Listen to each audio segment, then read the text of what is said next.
Have you ever caught yourself becoming the very person you swore you'd never become, only to realize it's your father staring back at you in the mirror? That moment when his words pour out of your mouth, his gestures move through your hands, his anger burns behind your eyes. You stop, you freeze, you feel sick. This is happening to you right now, isn't it? Not just once or twice. Every single day, in ways you refuse to acknowledge, in patterns you can't escape, in reactions you can't control. Carl Jung, one of the greatest scholars of the human mind, discovered something that will shatter everything you think you know about your relationships, your reactions, and your relentless struggle to be different from the man who raised you. He found that you're not just carrying your father's DNA, you're carrying his psychological blueprint, his unconscious patterns, his unhealed wounds. And until you understand this, you will never be free. Your father was your first mirror, not your mother, not your friends, not society.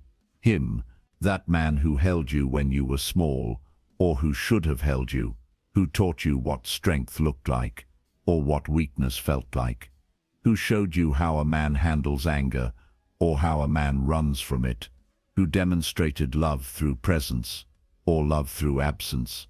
Every relationship you've had since then has been you trying to break that reflection. But here's what you don't understand yet. You can't break a mirror by running from it. You can't heal what you refuse to see.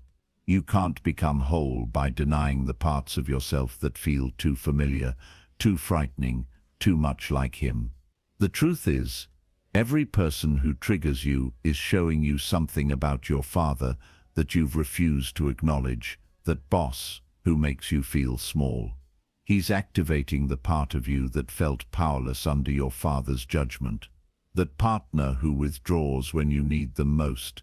They're reflecting your father's emotional unavailability, that friend who always has to be right. They're mirroring your father's need to dominate every conversation. But this isn't about them. This is about you. This is about the unconscious patterns you inherited from the first man in your life. Patterns so deep you don't even know they're running the show. Ask yourself this: which of your father's traits do you hate most in other people? His stubbornness, his selfishness, his need to control, his inability to admit when he's wrong, his way of making everything about him. Now ask yourself this: when was the last time someone accused you of that exact same behavior? Feel that sick recognition in your stomach. That's your shadow speaking. That's the part of yourself you've been running from your entire life. The part that Carl Jung called your psychological inheritance. The denied aspects of your father that live inside your unconscious mind, controlling your reactions, choosing your partners, sabotaging your peace. You think you're nothing like him. You've built your entire identity around being his opposite. If he was cold, you're warm. If he was absent, you're present. If he was harsh, you're gentle. But Jung discovered something that will make you question everything you believe about yourself. You don't just inherit your father's negative traits. You reject his positive ones too. Think about it. What were your father's greatest strengths? His work ethic, his loyalty, his ability to provide, his sense of humor, his intelligence, his creativity. When did you stop trying to embody those qualities because they reminded you too much of him? You've been so busy running from his darkness that you threw away his light, so busy rejecting his failures that you rejected his gifts, so focused on being different that you forgot to be yourself. This is the father wound. Not just the pain he caused you, not just the love he couldn't give you, but the war you've been fighting against parts of yourself that are connected to him. The exhausting battle between who you are and who you think you should be. The constant rejection of anything that feels too familiar. Your father's became your inner critic. His expectations became your impossible standards. His disappointments became your deepest fears. His way of seeing the world became the lens through which you judge everyone else. But here's what you haven't realized yet. That inner critic isn't trying to torture you. It's trying to protect you. Those impossible standards aren't meant to destroy you. They're meant to make you worthy of love. Those fears aren't random.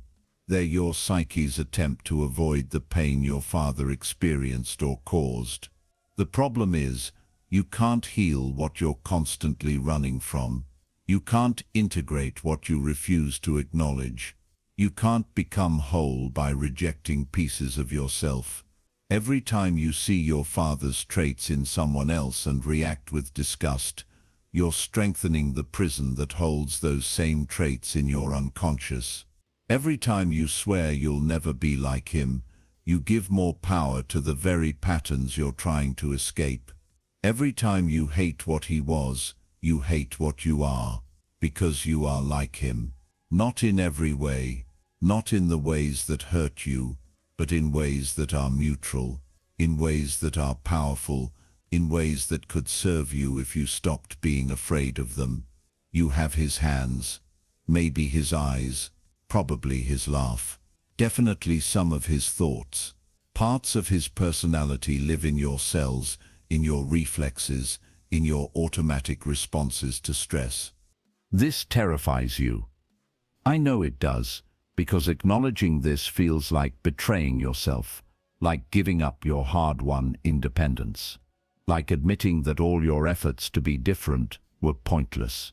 But what if I told you that recognizing these similarities is actually the first step toward freedom? What if the very thing you're most afraid of is exactly what you need to embrace to finally break free from his unconscious control over your life? Carl Jung called this process individuation, the journey towards psychological wholeness, the integration of all parts of yourself, including the parts that remind you of your father, the acceptance of your complete inheritance, both light and shadow. But before you can integrate anything, you have to see it clearly. You have to stop projecting your father's traits onto everyone else and start recognizing them in yourself. You have to stop using other people as mirrors for what you refuse to acknowledge about your own psychological makeup. This is why your romantic relationships feel familiar in all the wrong ways. Why you keep attracting partners who trigger the same old wounds. Why you find yourself having the same fights, feeling the same disappointments, experiencing the same patterns of connection and disconnection. You're not attracting these people by accident. You're attracting them because they reflect the unresolved father material in your unconscious. They're showing up to help you heal the original wound, but instead of healing, you just keep recreating the original trauma. Your partner withdraws emotionally, just like your father did. So instead of recognizing this as an opportunity to heal your abandonment wound, you attack them for being unavailable. You make them wrong. You make them the problem. You never see that you chose them precisely because they would activate this wound in you. Your boss micromanages you, just like your father controlled every aspect of your childhood. So instead of recognizing this as a chance to heal your authority issues, you rebel against them, you resist their guidance, you make them the enemy. You never realize that you're giving them the same power you gave your father to determine your worth. Your friend always needs to be the center of attention, just like your father made every conversation about himself. So instead of recognizing this as an invitation to heal your own need for recognition, you judge them for being selfish. You withdraw your attention. You make them pay for your father's narcissism. You never understand that their behavior is triggering something in you that needs to be healed, not projected. This is the father wound in action, the unconscious repetition of patterns you think you've escaped, the automatic projection of unhealed material onto everyone around you, The exhausting cycle of attracting what you resist and resisting what you attract. But here's the truth that will change everything. These people aren't doing this to you, they're doing it for you. They're reflecting back the father material you need to integrate. They're showing you the parts of yourself that are still wounded, still reactive, still controlled by patterns you inherited but never chose.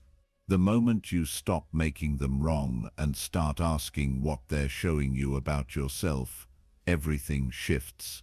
The moment you stop running from the similarities between you and your father and start examining them with curiosity instead of judgment, you begin to heal. Because the goal isn't to become nothing like your father, the goal is to become consciously like him in the ways that serve you and consciously different from him in the ways that don't. To choose what you keep and what you release. To honor what was good about him while healing what was wounded. This requires something most people aren't willing to do. It requires you to see your father as a human being instead of a symbol. To understand that he was carrying his own father wound, that he was repeating patterns he inherited from his father, who inherited patterns from his father, going back generations. Your father's harshness, he learned it from his father. Your father's emotional unavailability, it was modeled for him by the men in his family. Your father's need to control, it came from his own feelings of powerlessness as a child. This doesn't excuse what he did. This doesn't minimize the pain he caused, but it does explain it. And more importantly, it shows you that these patterns aren't personal. They're not about you. They're about unhealed generational wounds being passed down through unconscious repetition. The question is, will you continue the pattern or will you break it? Will you keep projecting your father wounds onto everyone around you, making them responsible for healing what only you can heal? Or will you take responsibility for your own psychological inheritance and do the work of conscious integration? Will you keep running from the parts of yourself that remind you of him, giving them more power to control your life from the shadows? Or will you bring them into the light of awareness where they can be transformed?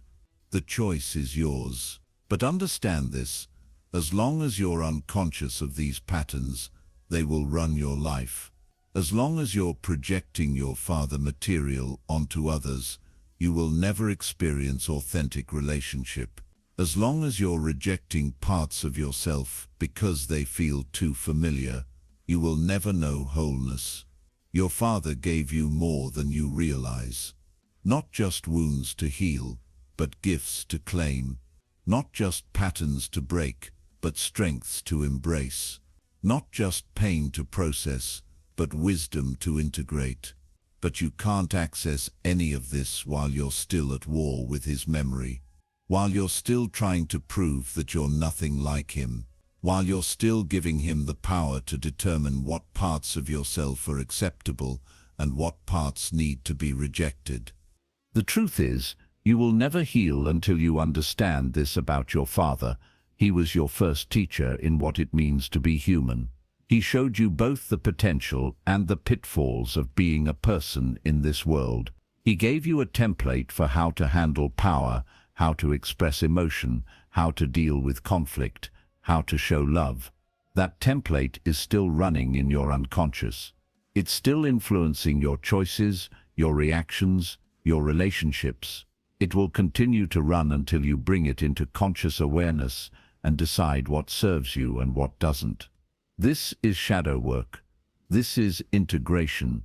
This is the path to psychological freedom that Carl Jung mapped out over a century ago. The journey from unconscious reaction to conscious choice, from inherited patterns to authentic self-expression, from father wound to father wisdom. But here's what Jung discovered that nobody talks about. The very traits you hate most about your father are the keys to your liberation. The characteristics that trigger you most are pointing directly toward your greatest potential for growth. The patterns you're most afraid of repeating are exactly the ones that need your conscious attention. Your father's anger, it might contain the passion you need to create the life you want. Your father's selfishness, it might hold the self-care you've been denying yourself. Your father's stubbornness, it might carry the persistence you need to achieve your goals. But you'll never know until you stop running from these qualities and start examining them with curiosity instead of judgment. Until you stop projecting them onto others and start owning them in yourself. Until you stop making them wrong and start asking how they might serve you if you brought them under conscious control. This is the father wound revelation. The understanding that your relationship with your father created the template for all your other relationships. That the patterns you're repeating, the people you're attracting, the conflicts you're having, are all reflections of unhealed father material in your unconscious. But this revelation is just the beginning. Because once you see these patterns clearly, once you understand how they're operating in your life, you have to decide what to do with this awareness. You have to choose between remaining unconscious and becoming conscious. Between staying wounded and becoming whole. Between letting your father's patterns run your life from the shadows or bringing them into the light where they can be transformed. The choice is yours. But choose quickly, because every day you spend unconscious of these patterns is another day they control your life. Every relationship you enter without this awareness is another opportunity for old wounds to be triggered instead of healed. Every reaction you have that's rooted in father material is another moment when you're not being authentically yourself.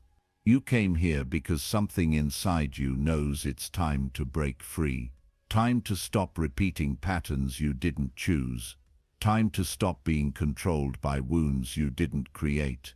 Time to reclaim the parts of yourself you've been rejecting and transform them into sources of strength instead of sources of shame.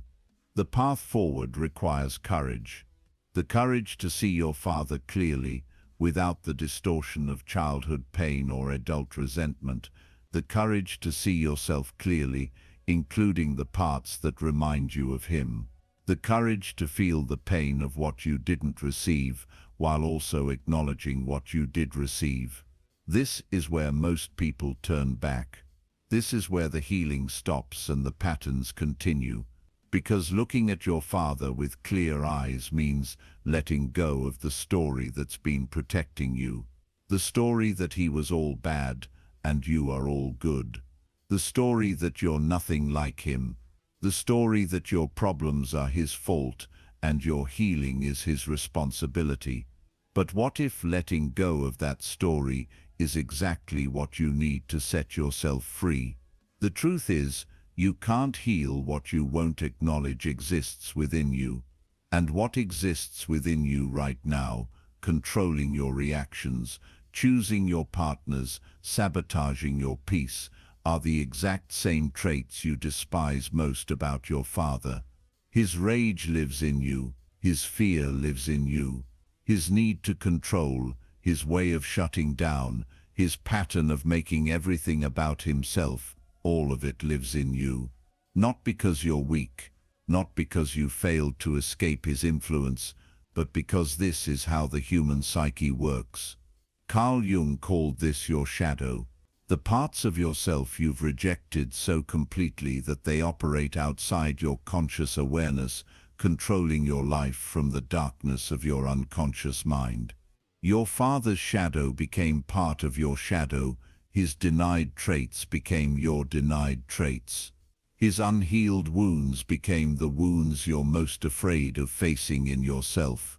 But here's what Jung discovered that changes everything. Your father's worst traits aren't just living in you, they're trying to serve you. His best traits aren't just living in you. You've been rejecting them because they remind you of him. Think about this for a moment. What was your father's most infuriating quality? The thing that made you want to scream? The behavior that embarrassed you? The pattern that hurt you most? Now tell me the truth. When was the last time you did exactly that same thing? When was the last time you lost your temper the way he did? When was the last time you shut someone out the way he shut you out? When was the last time you made a situation all about you, the way he always made everything about himself? Feel that resistance rising in you. That saying, "I'm nothing like him." That's your ego protecting you from a truth too painful to face. But that resistance is exactly what's keeping you trapped in the patterns you're trying to escape. Because the shadow doesn't disappear when you deny it. It gets stronger. It gets more control. It starts running your life in ways you don't even recognize. Your father's anger that you swore you'd never express. It's coming out as passive aggression, as sudden explosions over minor things, as a simmering resentment that poisons your relationships from the inside. Your father's emotional unavailability that broke your heart. You're doing it too. Pulling away when people get too close. Building walls when you should be building bridges. Protecting yourself so completely that no one can reach you. Your father's need to be right that drove you crazy. You're arguing with people online. You're correcting your partner's stories. You're giving unsolicited advice because you can't stand watching people make mistakes you think you could prevent. This is shadow projection in action, the unconscious expression of traits you've disowned, the automatic repetition of patterns you think you've rejected, the exhausting cycle of becoming what you hate while believing you're nothing like what you hate. But it's not just his negative traits. You've rejected his positive ones too. Was your father hard-working? You might be lazy, or you might be a workaholic, but you probably struggle to find a healthy relationship with effort because his work ethic is tangled up with your resentment. Was your father intelligent? You might downplay your own intelligence, or you might be arrogant about it, but you probably can't access that gift cleanly because it reminds you too much of him. Was your father funny? You might be too serious, or you might use humor to deflect real connection, but you probably can't enjoy that part of yourself freely because it feels like betraying your independence from him. This is the shadow integration truth. You don't just inherit your father's wounds, you inherit his gifts, and you can't access either one consciously until you stop running from both. Every relationship becomes a battlefield where you're fighting your father's ghost. Your romantic partner says something that sounds like criticism, and suddenly you're not responding to them.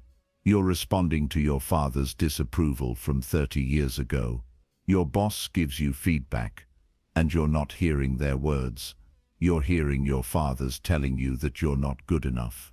Your friend needs emotional support, and instead of being present with them, you're reacting to your father's neediness that drained you as a child. Someone asks you for help, and instead of responding from your current capacity, you're protecting yourself from your father's demands that felt overwhelming when you were small. This is why your relationships feel familiar in all the wrong ways. Why you keep having the same fights. Why you keep feeling the same disappointments. Why you keep experiencing the same patterns of connection and disconnection. You're not seeing the people in front of you. You're seeing your father. You're not responding to what's actually happening. You're responding to what happened before. You're not living in the present. You're trapped in the past, fighting battles that were never resolved, trying to win arguments you lost decades ago. But here's the psychological truth that will liberate you. Those people aren't your father. Those situations aren't your childhood. Those reactions aren't protecting you from anything real. They're projections of unintegrated shadow material that's controlling your life from your unconscious. The moment you recognize this, everything changes. The moment you stop making other people responsible for your father wounds and start taking responsibility for your own psychological healing, you begin to break free. Because shadow integration isn't about becoming like your father. It's about consciously choosing what serves you and consciously releasing what doesn't. It's about reclaiming the parts of yourself you threw away because they reminded you of him. It's about transforming the parts that are causing you problems instead of projecting them onto everyone else. Your father's anger. What if it's not a character flaw but a life force that's been misdirected? What if that energy could fuel your passion for justice, your commitment to your values, your willingness to fight for what matters?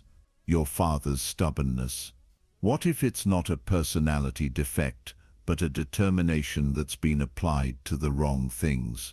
What if that persistence could help you achieve goals you've been giving up on too easily? Your father's need for control. What if it's not a toxic pattern but a leadership quality that's been corrupted by fear? What if that drive could help you take charge of your life instead of letting circumstances control you? This is shadow alchemy. The transformation of lead into gold, the conscious integration of rejected aspects of yourself, the reclaiming of power you gave away when you decided that anything connected to your father was automatically bad. But integration requires something most people aren't willing to do. It requires you to feel compassion for your father's humanity, not to excuse what he did, not to minimize the pain he caused, but to understand that he was carrying his own father wound, that he was repeating patterns he inherited from his father, who inherited them from his father. Your father's rage. He learned it from men who never learned how to express hurt. Your father's emotional withdrawal. He was taught that vulnerability is weakness. Your father's need to control. He grew up feeling powerless and swore he'd never feel that way again. This doesn't make his behavior acceptable, but it makes it understandable, and understanding is the first step toward breaking the cycle instead of continuing it. Because right now, you're doing to yourself what your father did to you. You're rejecting parts of yourself. You're withholding love from aspects of your personality that don't meet your standards. You're trying to control your own nature instead of accepting it and working with it consciously. You're being your own harsh father, your own emotional, unavailable father, your own controlling father. The patterns are continuing, just turned inward instead of outward. Ask yourself this. What would it feel like to stop rejecting the parts of yourself that remind you of your father? What would it feel like to accept your complete psychological inheritance, both shadow and light? What would it feel like to use your father's determination for your own goals instead of fighting against it? To channel your father's intensity toward your own values instead of running from it? To access your father's strengths without taking on his wounds? This is individuation. This is wholeness. This is what Carl Jung meant when he said that the most terrifying thing is to accept oneself completely. Not just the parts that are easy to love, not just the parts that are socially acceptable, but all parts, including the parts that remind you of the person who hurt you most. But accepting doesn't mean acting out. Integration doesn't mean becoming unconscious. Shadow work doesn't mean letting your worst impulses run wild. It means bringing unconscious patterns into conscious awareness where they can be transformed. Your father's anger becomes conscious passion. His withdrawal becomes conscious solitude. His control becomes conscious leadership. His criticism becomes conscious discernment. His selfishness becomes conscious self-care. The energy is the same. The consciousness is different. The power is the same. The direction is different. The intensity is the same. The wisdom is different. This is why you can't heal by running from your father's traits. You can only heal by integrating them consciously, by claiming them as yours, by taking responsibility for how they express through you, by choosing when to use them and when to redirect them. But most people never get this far. Most people stay stuck in the projection phase, making everyone else responsible for their father wounds, blaming their partners for being unavailable, blaming their bosses for being controlling, blaming their friends for being selfish. They never recognize that they're attracting these people because of unintegrated shadow material. They never understand that these relationships are opportunities for healing, not evidence of bad luck or poor judgment. The truth is, you will keep attracting people who trigger your father wound until you heal your father wound. You will keep having the same conflicts until you resolve the original conflict. You will keep feeling the same pain until you integrate the source of that pain. This is not punishment. This is your psyche's attempt to heal itself.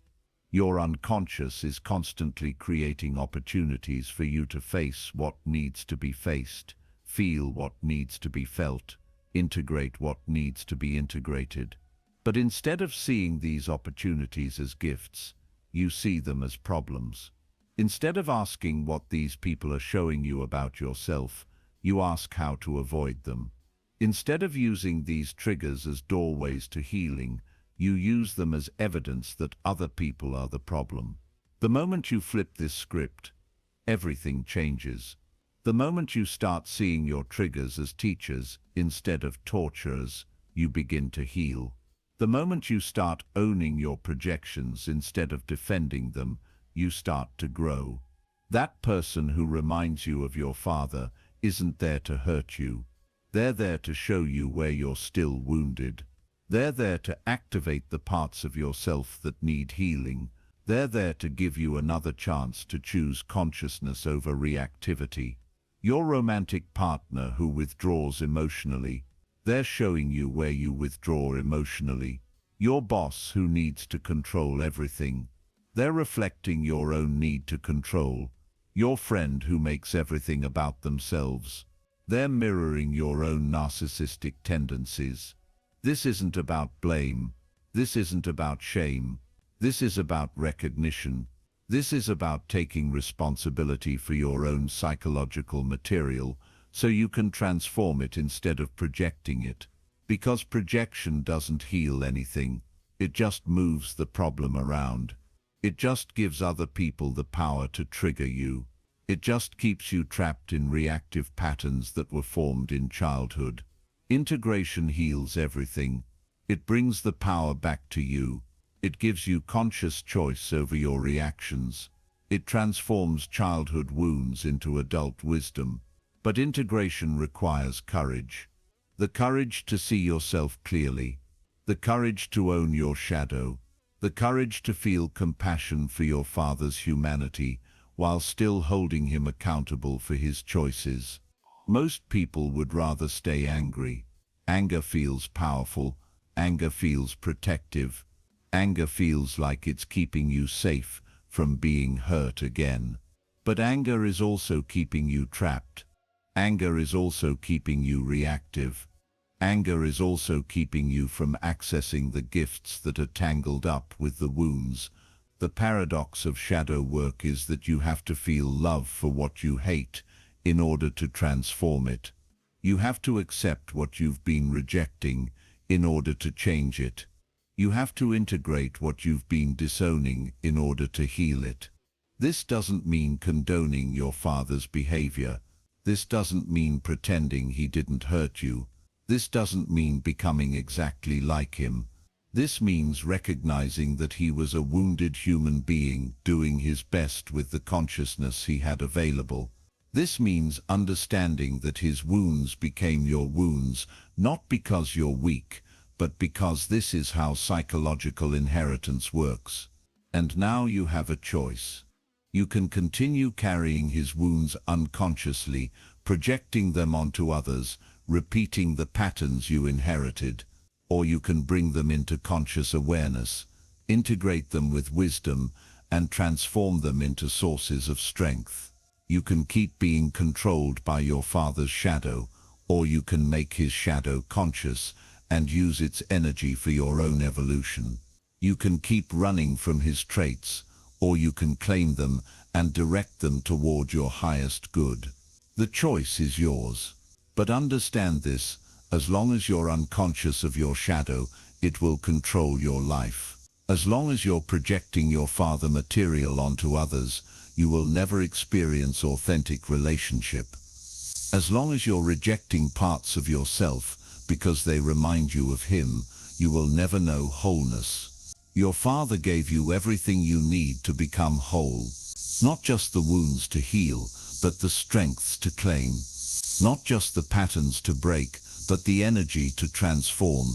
Not just the pain to process, but the power to create a different kind of life. But you can't access any of this while you're still at war with his memory. While you're still trying to prove you're nothing like him. While you're still making him wrong so you can be right. What if being like your father in some ways isn't a failure of independence, but a recognition of inheritance? What if carrying his traits isn't a sign of weakness, but an opportunity for conscious evolution? What if integrating his shadow isn't surrender but liberation? What happens when a man decides he's had enough of living someone else's version of his life? The answer isn't pretty, but it's necessary. The transformation from people-pleaser to authentic man doesn't come with a manual or a gentle introduction. It arrives like a storm, demanding everything you thought you knew about yourself be stripped away and rebuilt from the ground up. Your relationships will be the first casualties. Those friends who only called when they needed something will suddenly find excuses to avoid you. The family members who relied on your endless availability will label you selfish.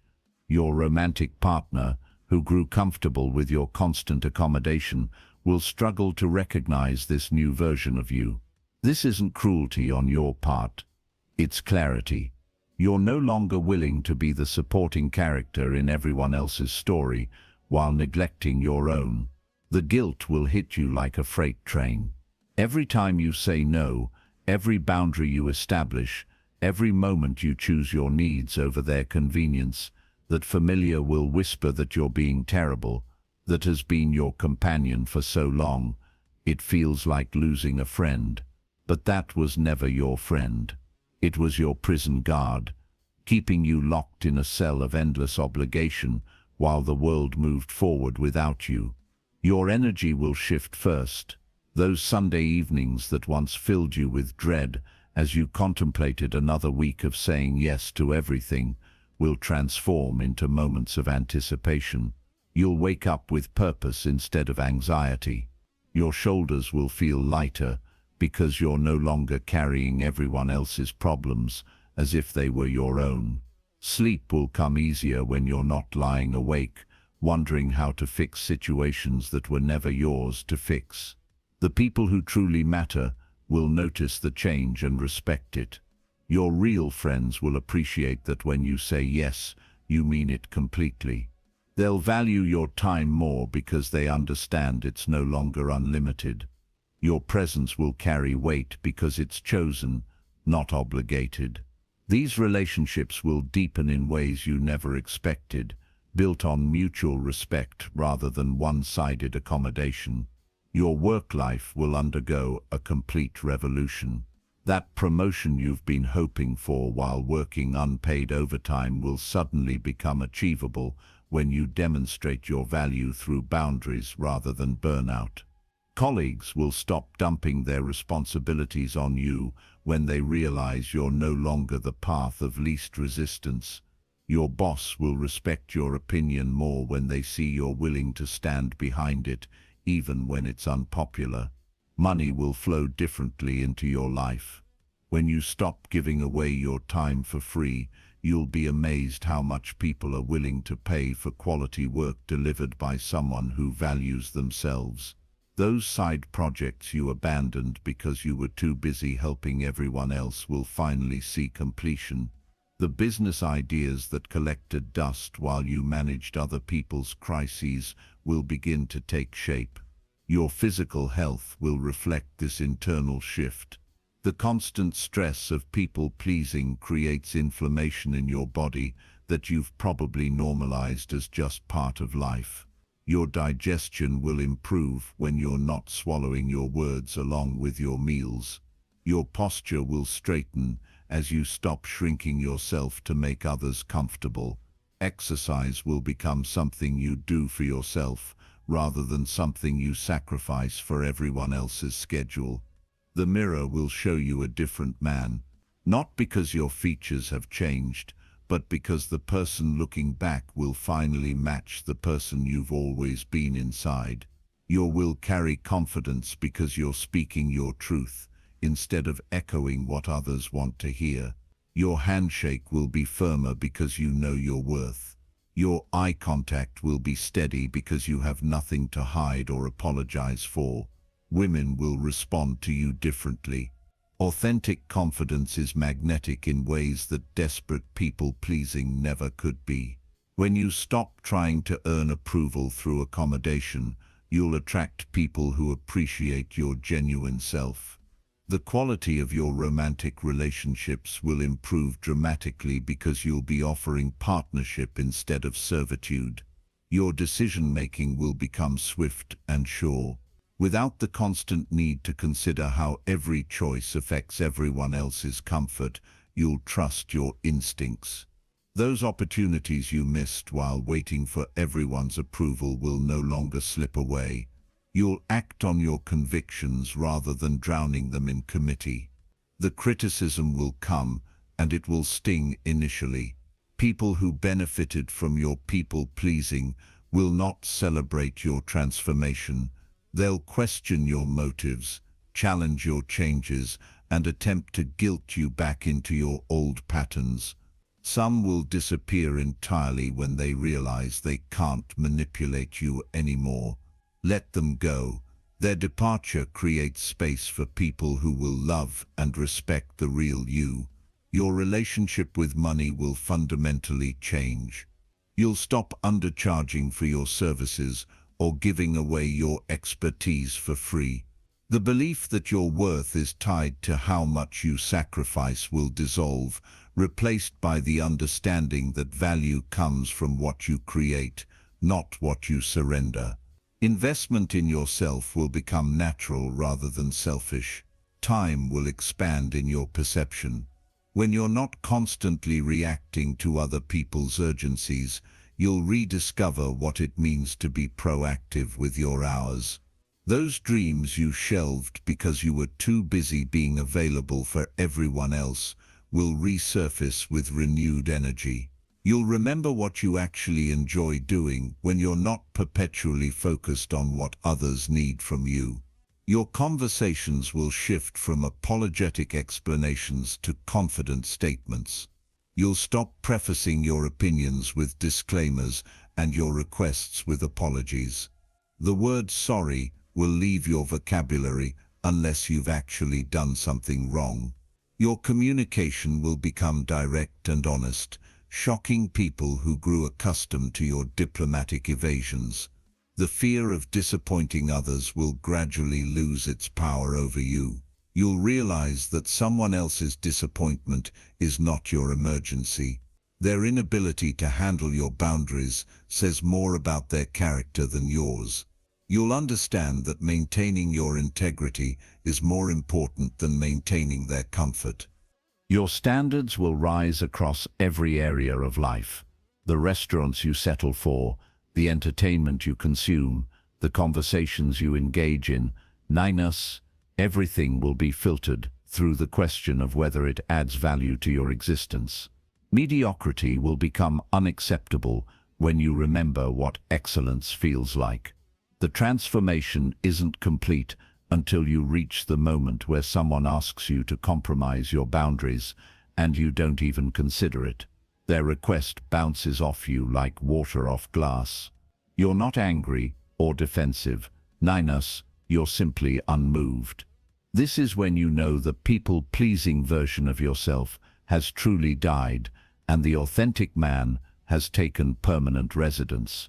Your legacy will shift from being remembered as someone who was always available to being remembered as someone who made his availability count.